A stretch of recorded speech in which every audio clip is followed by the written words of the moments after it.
Hey now, what's up everybody? My name is Mike Brown, aka ReviewKingMB, and I am here because I finally got the chance to sit down and watch Batman Bad Blood, which is a 2016 DC animated film that I believe is the sequel to their last one, Batman vs. Robin. The plot is, you see at the very beginning, Batman almost reluctantly teaming up with Batwoman, and they're facing a bunch of villains until this big explosion happens in the warehouse, and Batwoman survives. Batman saved her, but it looks like Batman himself might have died in this explosion. Weeks go by, there's no signs of Batman. Dick Grayson even comes to Gotham and decides to pretend to be Batman so that chaos doesn't happen with villains thinking that Batman's not there. But while this goes on, they're also trying to figure out what happened to him. Where is he? Where is the Batman? Now, what I thought of this movie was, I liked it. I did. But I didn't love it. I have some issues here and there. But it's still a fun, enjoyable movie. I can't really complain about getting a brand new Batman story in any way, shape, or form. Let's talk about the plot. The fact that it looks like Batman has died. Now, I'm not 100% sure, but I'm pretty sure that this is based on a story arc that happened in the comic books a year or so ago. Couple years ago, and I remember at the time them making it a big deal on that they were going to kill Batman once and for all, and I guess some people actually really thought that they did kill Batman, especially when Dick Grayson came in and took up the mantle. Now, I find this interesting. I do. Do I like the idea of Batman dying? No, of course not. But maybe in a what-if scenario, or in a situation like this where it's like deep down you know he's not dead, but you're at least seeing what would happen if he did die, or how these characters would react if he did die, Alfred or Dick Grayson. I love the idea, and obviously this movie didn't get to spend a whole lot of time with it. I'm sure maybe like the books did, but I love the idea of Dick Grayson, who was Robin, who was trained by Bruce Wayne. He did live with him. He almost probably looks at him as a father figure or a big brother of sorts. But he grew to resent Bruce Wayne in a lot of other ways. And he went off and became Nightwing, became his own hero to prove himself. And he did well.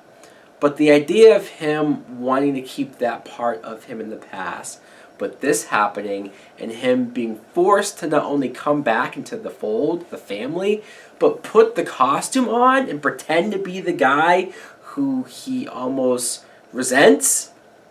It's fascinating. It's fascinating. Again, they touch on it, they mention it, but they don't really delve into it. Again, it's a short animated movie, so I guess you can't really complain. Damian Wayne, who is a character that I have made no bones about. I do not like Damian Wayne. I don't. He's a dick. He's a little shit. He's cocky. He's arrogant. He's annoying. Now look, I get it. He's the product of Bruce Wayne and Talia al Ghul, so he's going to have the good and the bad. I get it. And he's very young as well to be in this life. So maybe it makes more sense for him to be this much of a prick.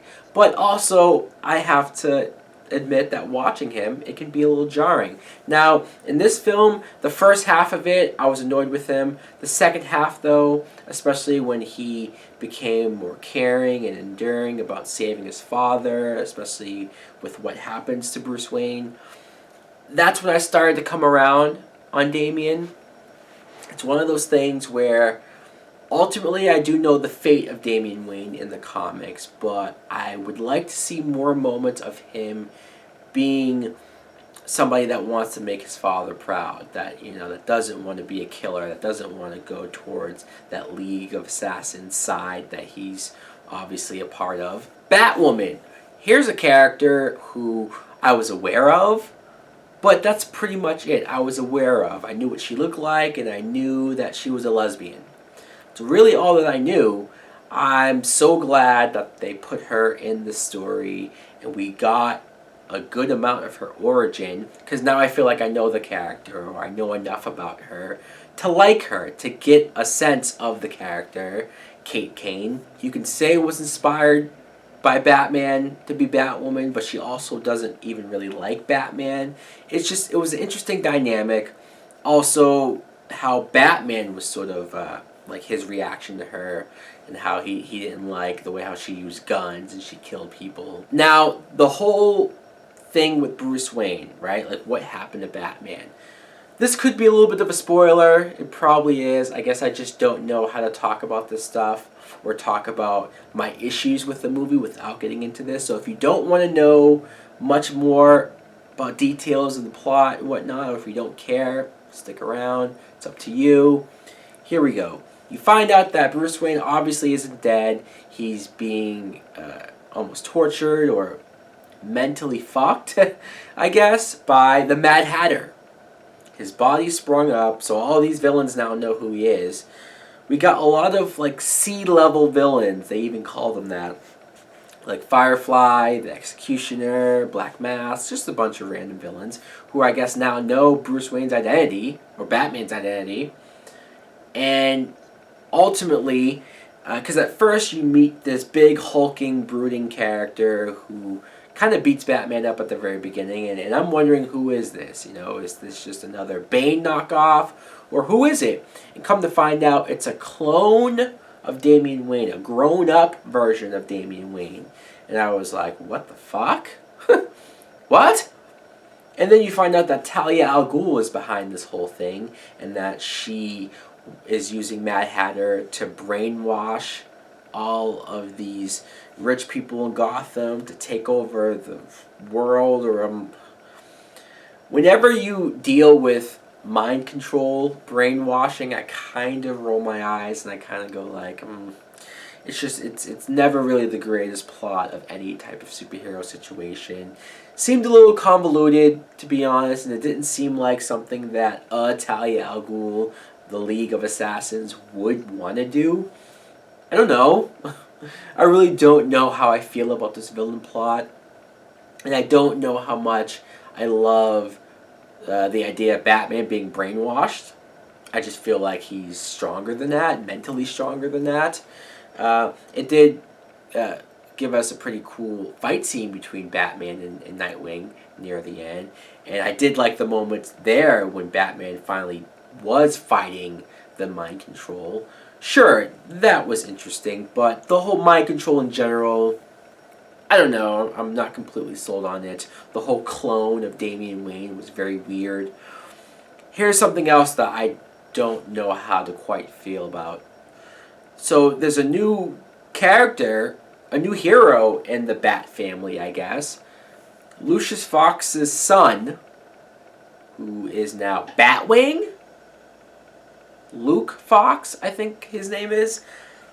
I mean, I'm not saying this character couldn't be interesting. I'm not saying that I couldn't welcome him to the family. Maybe I just felt like, well, we're already, at least story-wise, introducing the Batwoman character. Do we really have to introduce another character who I knew nothing about? This is my first time ever hearing about a Batwing character.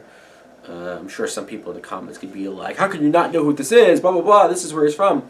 I don't know how to feel about him. He just comes in, and he already has a suit. He already has this and that. He already has training. But, like, Batman doesn't know about him. I don't know. I don't really like this character. Especially when you get, at the very, very end, a Barbara Gordon cameo as Batgirl. Like, she's on a rooftop, and she swings off, assumably going to join in, but that's where the movie ends. I'd much rather have seen Batgirl instead of this Batwing character. That's just me, but I can't go without mentioning how awesome Alfred was in this movie. He gets a really cool, not only just scene of realizing what's going on, but he gets a really cool fight scene. Sure, I had my issues here and there. Hope it didn't sound like I was complaining too much, because I did ultimately enjoy this movie. Anyways, guys, let me know in the comments below if you too have seen this movie. What did you think of it?